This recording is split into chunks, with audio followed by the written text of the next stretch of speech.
Hey, it's Levi from Luxury Nutrition and Fitness, and today I just want to talk about a report released by the Academy of Nutrition and Dietetics.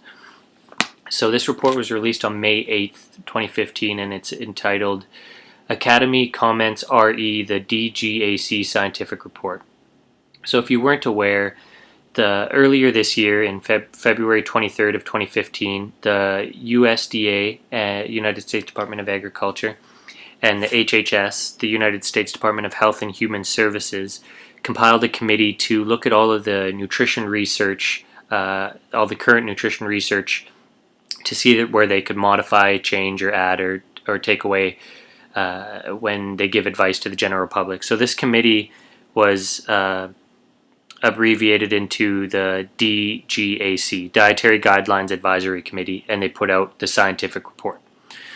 So this is the Academy, the Academy of Nutrition and Dietetics comments on that report. So the Academy of Nutrition and Dietetics, just a quick background on who they are. They actually can help influence and guide how the final message of this report gets out to the public. So they represent over 90,000 registered dietitian, nutritionists, nutrition dietetic technicians, registered and advanced degree nutritionists. The Academy is the largest association of food and nutrition professionals in the United States and is committed to improving the nation's health through food and nutrition across the life cycle. So I'm going to be taking some direct quotes out of here and then giving my thoughts on the paper as well. I'm going to put the link and stuff to the paper so you can read it for yourself. But I think this paper is a great paper for the future of nutrition and ultimately health of our population.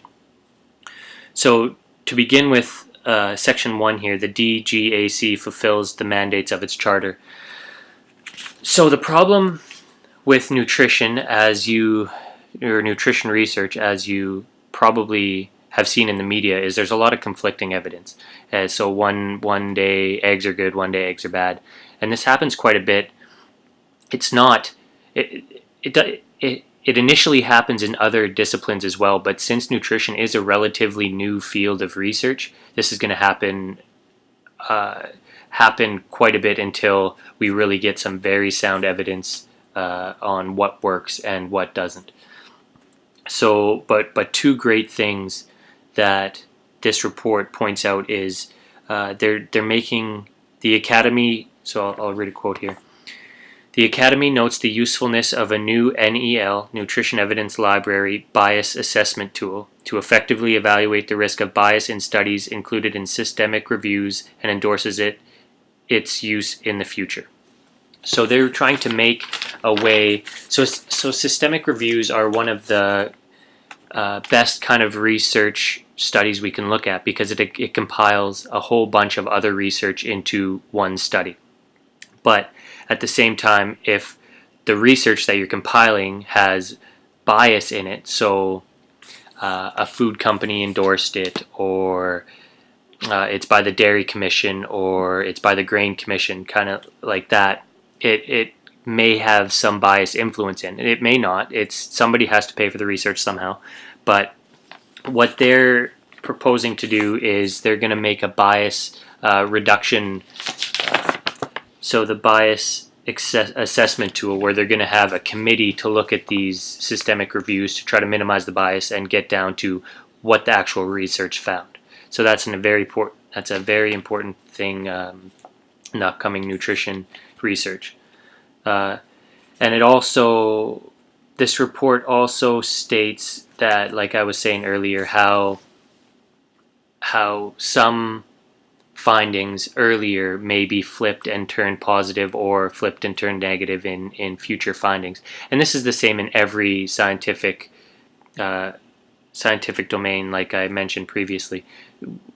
At one point, astronomers thought everything circled around the Earth until more research was found, and then we found everything circled around the sun. So this is going to happen. As I said, nutrition is a new field of research. And they just say in this paper that they commend the DGAC for actually understanding that and not being scared to admit when they were wrong. And also they talk about the use of observational research. So if you've been following any of my posts for any given amount of time, observation does not mean observational research. We can make correlations. So A is associated with B. We're not making an intervention, so we can't say A causes B. So we make a correlation, and correlation isn't causation. So good example I like to use of this is ice cream intake is correlated with drowning. Ice cream intake doesn't cause drowning, but in the summer, it's hot outside, people eat more ice cream, people also go swimming more, and more people drown. So A is correlated with B, but A didn't cause B. So that can be a big problem in nutrition research because a lot of our data is observational research. We look at how people are eating, and then we look at the outcomes on what happened to them. So where we can come into problem is saying that what people are eating caused this. It's correlated. It didn't cause it.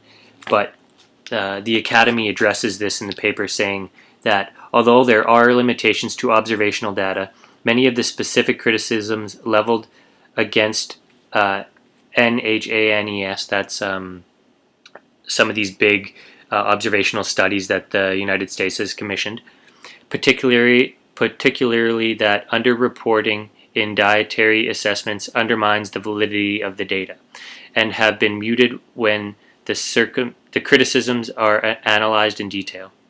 Criticisms of NHANES has been found to be exaggerated based on flawed methodologies and awash in conflicts of interest. Underreporting is also unlikely to interfere with the use of findings from NHANES data to support the DGAC conclusions. In fact, underreporting would most likely serve the bias findings towards the null hypothesis and smaller effect sizes, thereby causing estimates and conclusions to be made more conservative.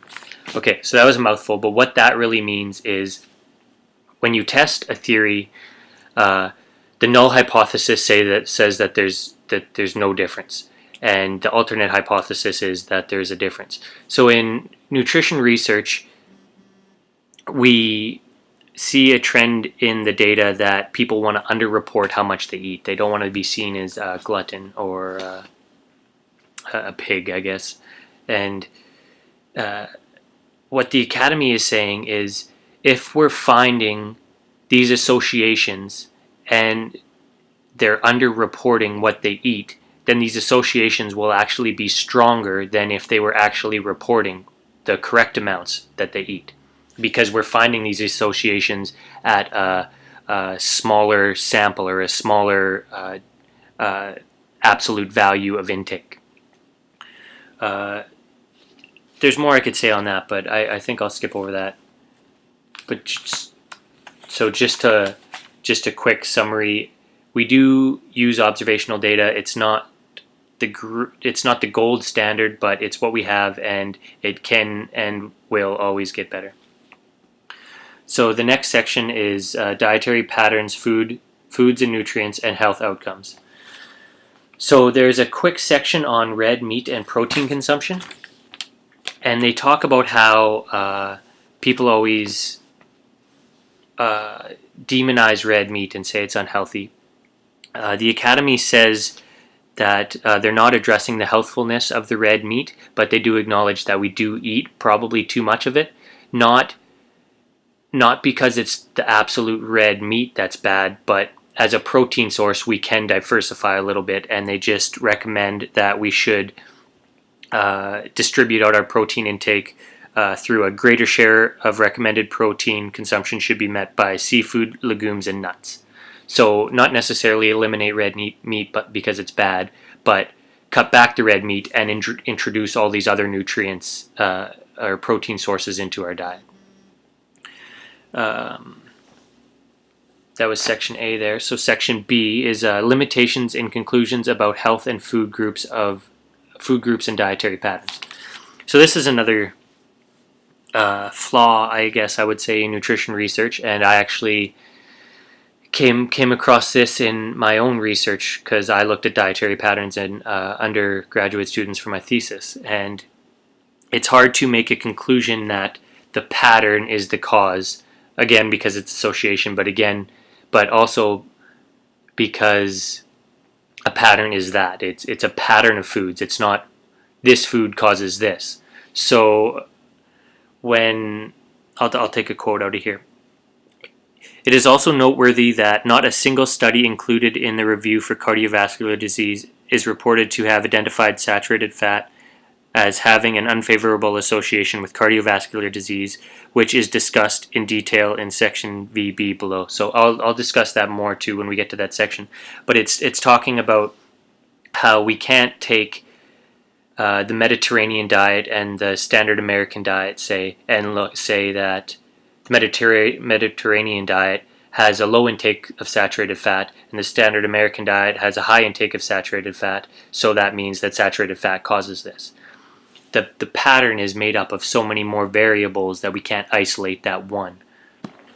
Okay, I got off on a little bit of a tangent, so I had to go back out and cut it and edit it, so it's not going to be in one take, but that's okay. This is my first video. It'll get a little better. So moving on from the dietary patterns, so just to summarize that, we can't, just because a pattern is high or low in a certain food or a certain nutrient doesn't mean that it's that nutrient that is causing the positive or negative health outcomes of the pattern. It's the whole pattern in itself. It's hard to isolate and say that nutrient or that food is causing the outcome. So then if we move down the report some more, they talk about individual diet and physical activity behavior change. So this is quite a new area of research, and it's they don't dive into it too much here because their focus is on the dietary side of it, and they're just talking, even though they do talk about individual diet, they're talking about the physical activity behavior change too here. So we really just got to understand that everybody is an individual, and tailored counseling to choose foods within their limited budgets that meet the dietary guidelines for Americans. So depending on the variables of the individual, where they live, do they have access to a supermarket, or is it just all fast food restaurants?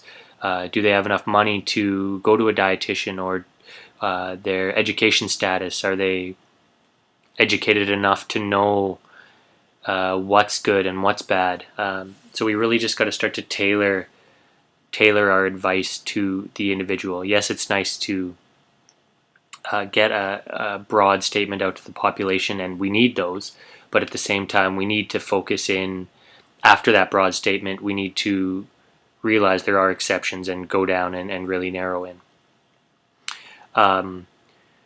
Also, they address serving sizes. So I could get on a little tangent with this too, but serving sizes are left up to the FDA leaves them up to the manufacturer, and it's not standardized. So you could have two different pops, say.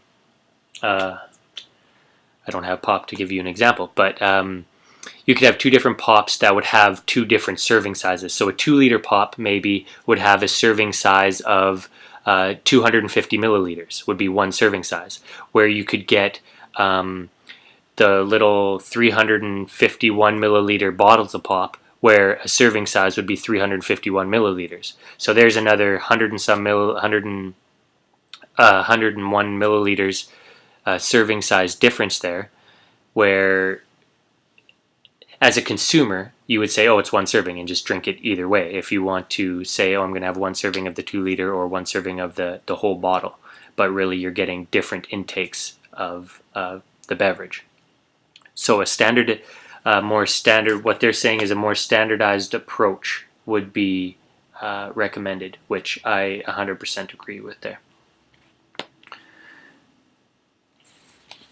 Moving down to the next section is the food, environment, and settings. So this will be actually the topic of my graduate studies, part of the topic of my graduate studies, and it's talking about environmental characteristics. So, for example, the built environment. Are you living by a grocery store? Are you living by fast food places? Is there sidewalks by your house? Is there bike paths? The park? How far is your gym? How much does your gym cost? There's endless questions that can be brought up here, but it's just the academy just recommends addressing these issues and saying that there is more than just, okay, we should eat this. Yeah, okay, we should eat that, but what factors into us actually choosing that food, right? So a good quote here actually is, access to supermarkets has been positively related to diet quality. Higher fast food consumption or living in areas with higher concentration of fast food restaurants has been linked to higher type 2 diabetes incidence, body weight, waist circumference, and plasma triglycerides, and lower high-density lipoprotein cholesterol concentrations among adults. So just like I was saying, if you're surrounded by 20 fast food restaurants and the nearest superstore, it doesn't have to be a community or a Whole Food store, the nearest Walmart even with a grocery, the Walmart Supercenter, is a 20-minute drive, what are you more likely to do? Walk 30 seconds to the McDonald's or drive 20 minutes to the Walmart, right? So it's we really have to look at how we address these issues. Lastly, I like this. They actually put in a section here to address advertising to children, and they quote a study here that I'm not totally familiar with myself, but if this is even remotely an accurate conclusion of the study, I really agree with this statement. So here's the quote here. A recent study indicated the elimination of advertising of unhealthy foods and beverages to children on television alone could reduce childhood obesity by 18%, or approximately 2.8 million children. So if we stop advertising unhealthy foods to children, we could potentially reverse obesity in 2.8 million children. That's, all of Alberta could be, that's all of Alberta's population in general. So I really think that is a good issue to tackle, and we should not have advertising to. So here's a little quick tangent. I'm already going way over what I thought this was going to be, and I'm not even halfway done this. But it's hard to just advertise to adults. If it's on TV, you're advertising. You can say you're advertising to adults, but children are getting it. So I know companies are out there to make money, and and advertising is a big way to bring that in. But as adults, we should know that, KFC or McDonald's or Doritos came out with a new flavor, or whatever these fast food restaurants have a new product. We should be able to ourselves just go there if we wanted to treat and be like, I'm going to try this, instead of having it advertised where everybody can see it and then almost being programmed to want to eat it, or whatever mind tricks the advertising companies play nowadays to try to get us to buy their products. So in general, I am kind of against advertising of unhealthy foods to the population as a whole. That sums up that section of the report. So now we get to cross-cutting topics of public health importance. So this is the main reason why I wanted to make this video, is to talk about this section here, and it is the last section other than the quick conclusion. So now this is where it really talks about the specific nutrients in the diet and not patterns or other variables that are within, that can be modulated. So the first one they talk about is sodium. So recently you might have heard that actually too much sodium is bad for you, or too little sodium is just as bad as too much sodium. And so the problem with sodium research is there's different types of people that are salt sensitive or non-salt sensitive.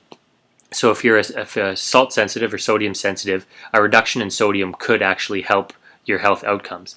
But if you're not salt sensitive, which is the majority of the population, a reduction in sodium intake can actually increase your risk of disease and mortality. So here, a quote from the paper here.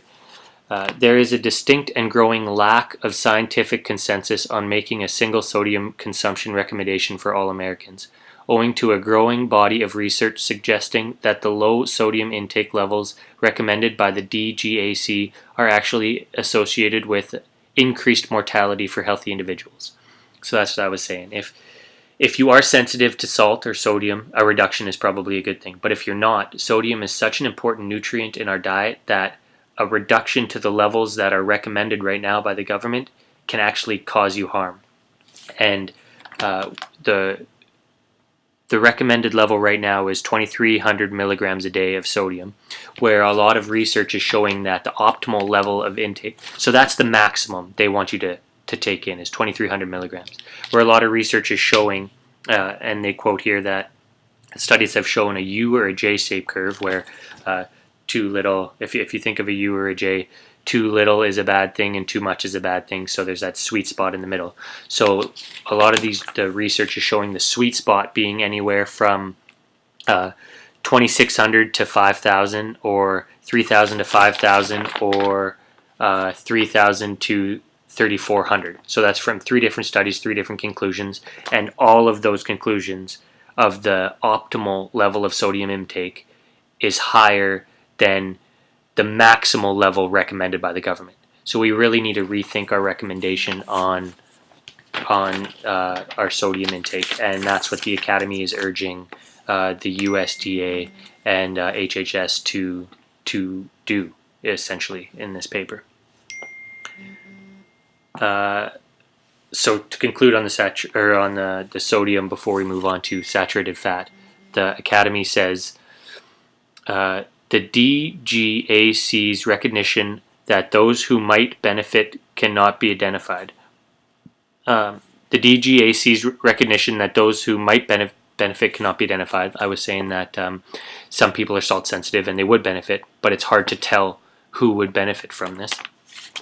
When considered in light of growing evidence that sodium restrictions at the levels recommended in this scientific report have the potential to cause harm, should give HHS and USDA pause for adopting this particular recommendation. So really reconsider how you recommend that to the public.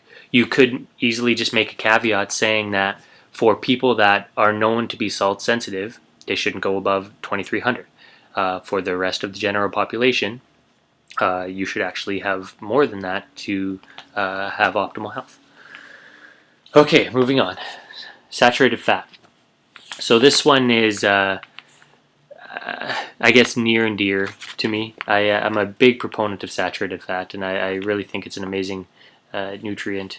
If you know a little bit about chemistry, it's the most stable fat, and it's just been misrepresented in health research for a while. But yeah, I could go on a tangent of that for a while. So let's just get into a couple quotes from the Academy here. So the Academy says, in spirit of the 2015 DGAC's commendable revision of previous DGAC's recommendations to limit dietary cholesterol. So I forgot if I mentioned this already, but I don't think I have. So recently the Dietary Guidelines Advisory Committee dropped the need to limit cholesterol because they found that cholesterol in the diet doesn't correlate with cholesterol in the blood. So we don't have to worry about limiting our dietary intake of cholesterol. So the Academy suggests that HHS and USDA support a similar revision, de-emphasizing saturated fats as a nutrient of concern. So they're recommending doing the same thing the DGAC did with cholesterol to saturated fat, because saturated fat has actually been vilified and demonized for many of the wrong reasons. It's too much to get into in this little video podcast here. But a couple more quotes to kind of show how this came about is the Institute of Medicine actually, the Institute of Medicine concluded that lowering LDL cholesterol does not always correlate with improved patient outcomes, and described the evidence from the Illuminate trial, in which a drug therapy that successfully evidenced decreased LDL cholesterol levels and increased HDL cholesterol levels, in fact, caused an increase in cardiovascular events and death. Okay, so let's back up and let me tell you kind of what that means here. Saturated fat does affect cholesterol levels in the blood, but cholesterol levels in the blood doesn't correlate with cardiovascular events.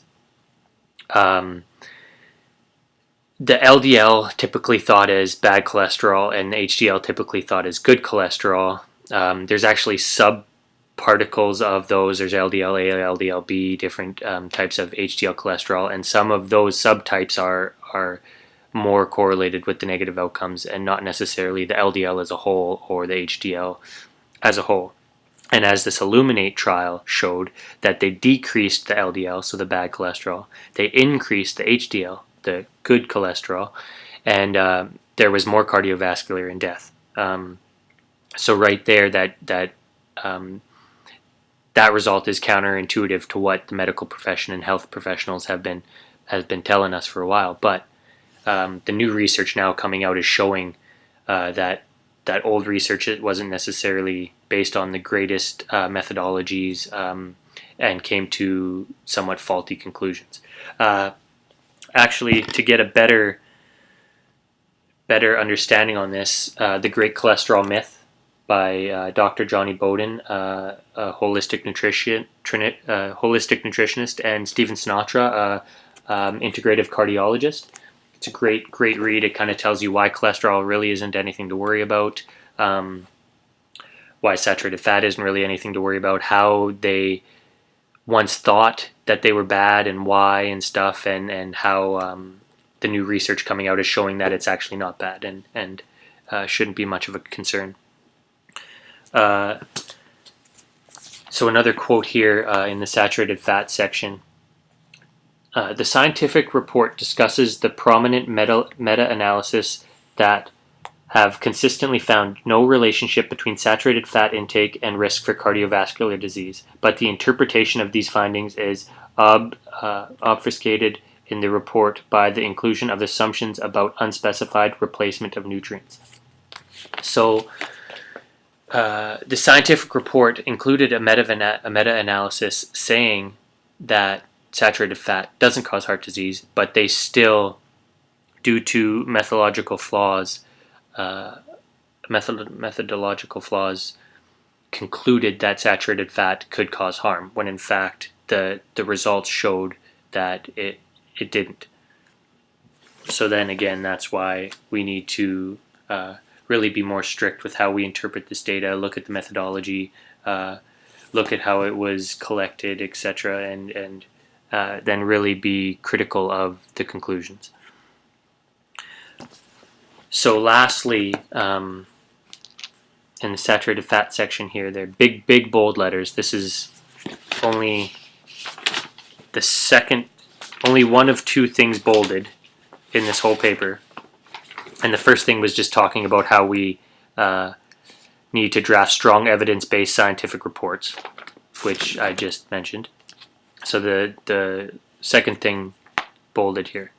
Therefore, it appears that the evidence summarized by the DGAC suggests that the most effective recommendation for the reduction in cardiovascular disease would be a reduction in carbohydrate intake with the replacement of polyunsaturated fat.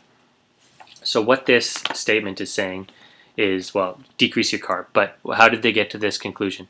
They found that saturated fat is neutral for cardiovascular risk. Carbohydrates increases your risk, and polyunsaturated decreases your risk.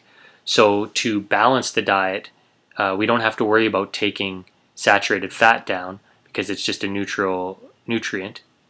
We need to worry about reducing our carbohydrate and replacing it with the polyunsaturated fat. And to kind of close on the saturated fat thing here, it's so all of you probably have heard about coconut oil right now. It's the new hot oil to cook with or eat or put in whatever you're doing here. I agree with most of that. Increasing too much of any kind of oil in the diet, saturated or not, is still oil or butters.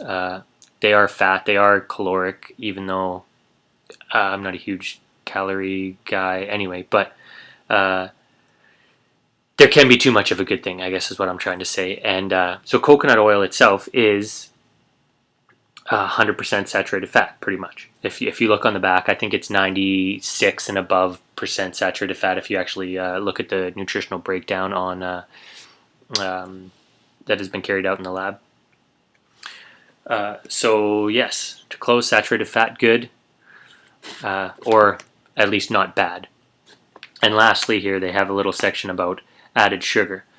To quote here, the Academy strongly supports the definition of added sugars used by the DGAC, consistent with the definition used by the Food and Drug Administration in its 2014 proposed food labeling rule. So they make a distinction here between added sugars and natural sugars. And they say, of all the cross-cutting topics reviewed, the evidence is strongest that a reduction in the intake of added sugars will improve the health of the American public. The identification and recognition of the specific health risks posed by added sugars represents an important step forward for public health. We recommend these risks and recommendations be featured prominently in the 2015 Dietary Guidelines of Americans. So I agree with this 1,000%.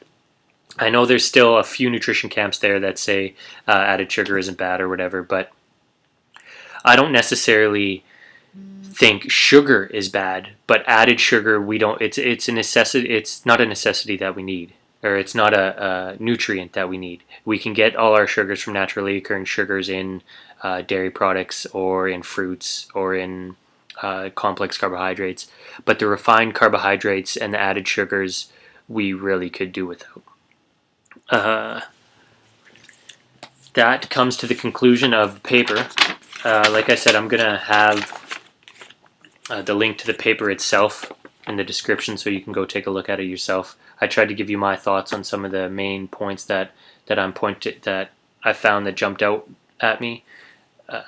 Getting into the public health space and stuff, I really think that we need to make a strong effort to critique the science that we get and the research that we get to make informed decisions that we can then send out into the public. As you've seen, a couple of these recommendations that we have previously sent out into the public have potentially caused us harm, and we are now revising those. It'd be a shame if we had to do that again. Like any science, it is constantly evolving, but we should try to take as much of a precaution against potential harm as we can. So a quick summary, I guess. What am I looking at for time? Okay, quick summary. Cholesterol, not really anything to worry about. Saturated fat, not really anything to worry about. Sodium, we may need to increase it actually, unless you're salt sensitive. Sugars, added sugars we should try to avoid. Processed stuff we should try to avoid. And to decrease our risk of cardiovascular disease, we should try to replace our carbohydrates, so lower our carbohydrates and replace it with polyunsaturated fats to better protect ourselves for cardiovascular events. And that's pretty much all I wanted to say here. Another book that I would recommend, other than The Great Cholesterol Myth, which I do recommend, I believe you can get it on tape, so if you don't want to read it, you can just listen to it in your car, is Misguided Medicine. It's written by an up-and-coming medical doctor. He's a radiation oncologist, and he kind of goes through why we actually may need more salt, the cholesterol thing as well, and a couple of misguided medicine practices that we've been promoting in our culture, and how they became misguided and stuff. Kind of what I've been talking about here. But it's good to see doctors like this and doctors like this coming and really trying to change and look at the data for what it is. But I've been going on for way too long here, so stay healthy, stay strong, and see you next time.